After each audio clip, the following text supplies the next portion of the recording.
Welcome to Why I Love Wrath of a Man. This is the Jason Statham film from like May of 2021.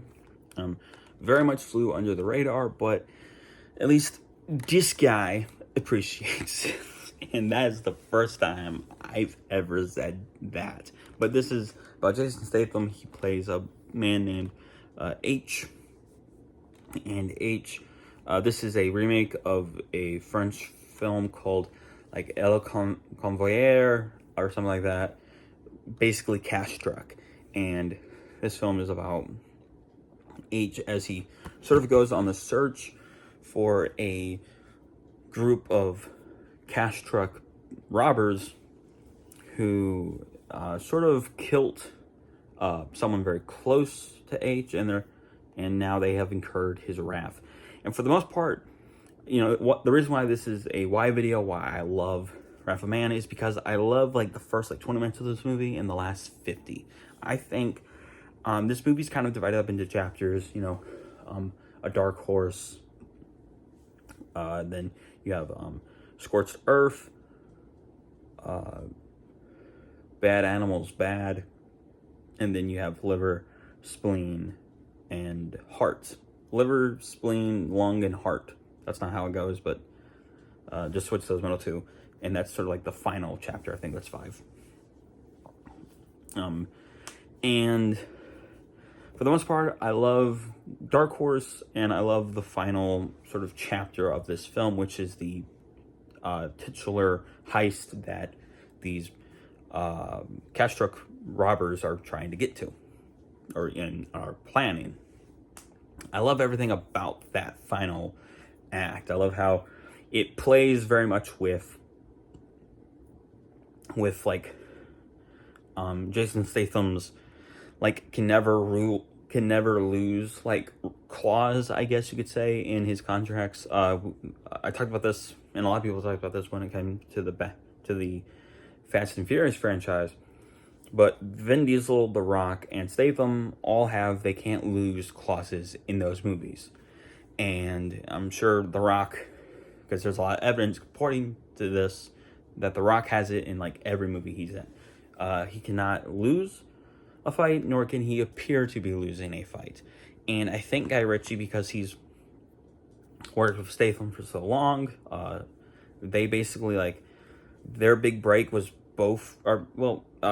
Statham's big break was the transport movies, but like Guy Ritchie's big break was like Snatch alongside Stock, Lock, and Barrel.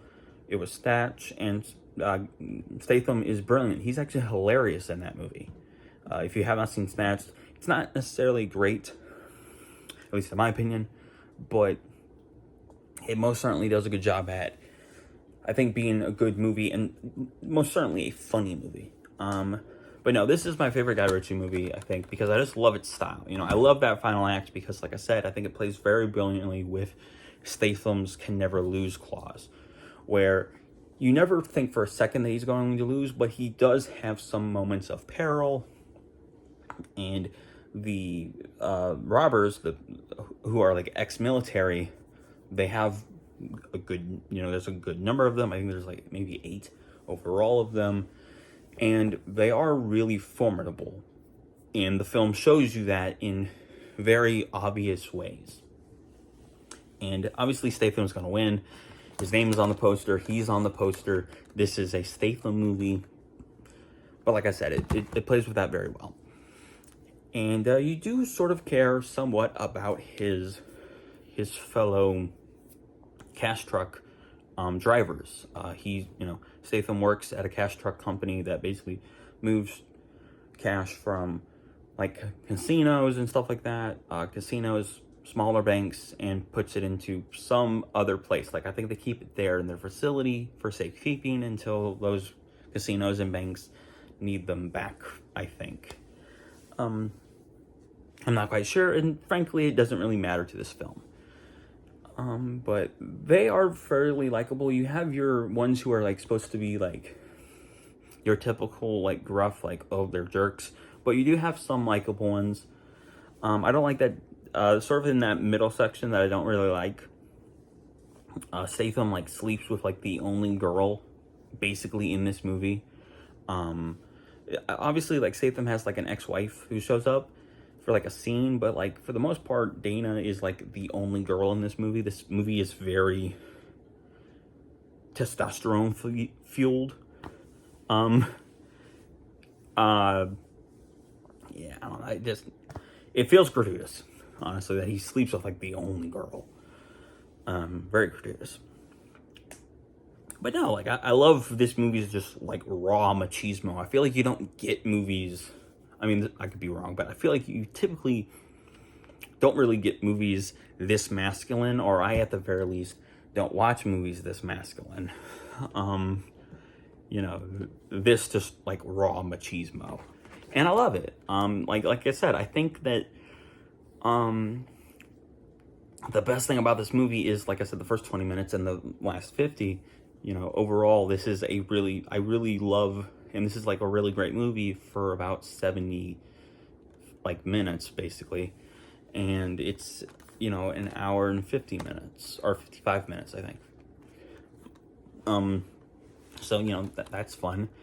But yeah, I do think that the robbers themselves are pretty interesting. You know, like I said, they are ex-military. Is his name? Damn it, I meant to look it up before I did this. Jeffrey, is it DeVoe? No, Devono. Something like that. The guy who was the lead character of Burnt Notice, and also was in Believe in Me, which is, like, a basketball movie that I meant to review last year. It's a small little, like, I think Christian-themed basketball movie that's actually pretty good. Maybe I'll review it this year. But he is, like, sort of like the head honcho. He's the boss of the robbers. And Scott Eastwood, who is the son of legendary director Clint Eastwood, is sort of like the main antagonist. And I feel like his dad was very much famous for, well, being a director, being a beloved actor, but also being the hero. I feel like Scott, not to, you know, invert his father's career, but I feel like Scott could very easily just go and, like, play villains. I think he did a very good job as Jan here. Unfortunately, those are the only two of these bank robbers who are, like, necessarily memorable, you know, notable. The middleist part of this film does feel very generic, and that's unfortunately a thing that I have to acknowledge. I still love this movie, and it's still my favorite of Guy Ritchie's films, and I, of course, love Guy Ritchie. I love his movies. There are, like, I think I did the math last night for this video. I think there are, like, 4 I haven't seen. But, like, I still love his movies, and I still consider myself a fan of Guy Ritchie. And I think that, you know, there's also style. Like, I love the score. Like, my favorite thing about this movie is the score, you know, not just the, I hear the train a-coming, boom, boom, it's coming around the bend. You know, obviously, there's the Falcon Prison, you know, like, remix that was in the trailer. That's brilliant. But there's also, they just some other, like, there's, like, a really ominous piece of score that's amazing. And I also love the score for, you know, the King Arthur film. And I looked it up. They are not the same, you know, composers. But it's sort of cool that, like, Guy Ritchie seemingly at least has a sound for 2 of these. And I also love how, at the beginning of the film, Bullet, who is the dad from the Iron Claw, Bullet talks about how H handles the cash cart really well. And he's like, you know, where'd you get that, you know, skills from? And H says, I you know, I shop. I go shopping a lot. And H says something about how, you know, primordial men went from being hunters and gatherers to searching for Pop-Tarts. And of course, H replies that Pop-Tarts aren't his pick of choice, his poison of choice. He likes processed cheese and curated meats.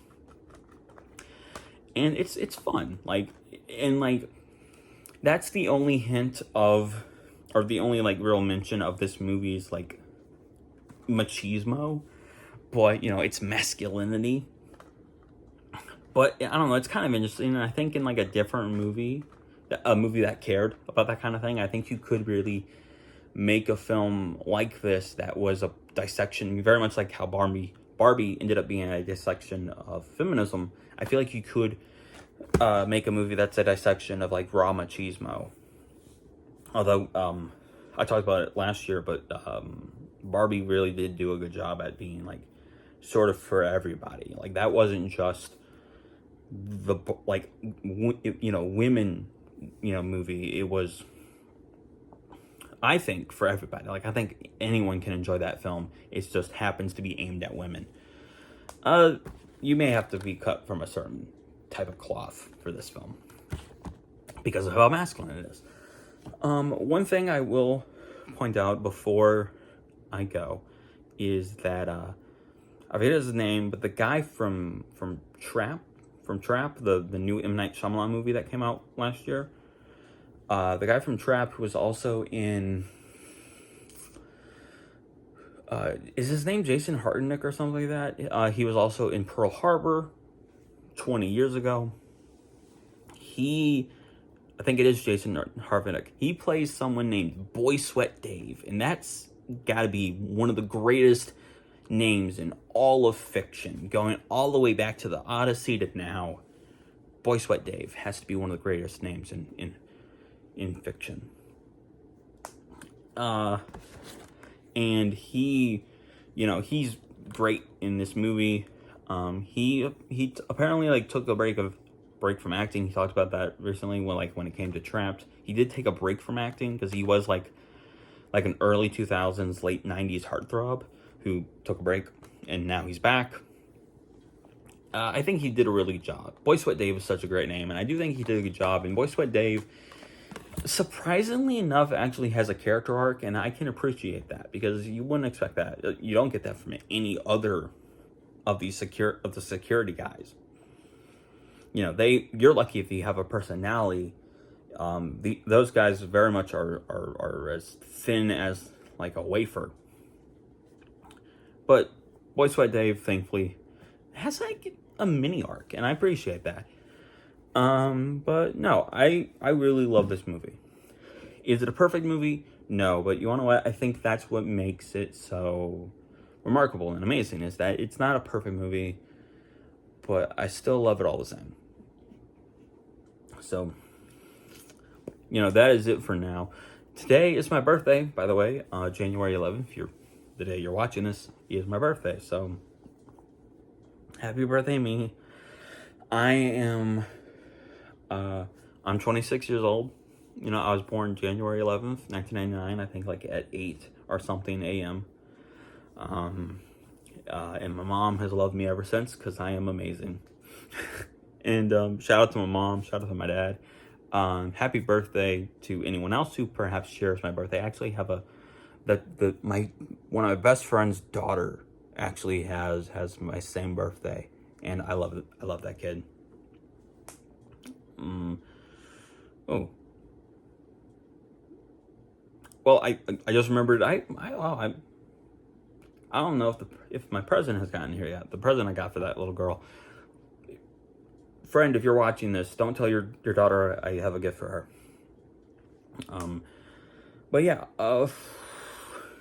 Anywho, that being said, there you go. Today's my birthday. I'm 26. I thought about doing a like, you know, for my 26th birthday, doing like a list of 26 movies that are like my favorite movies from each year that I was born.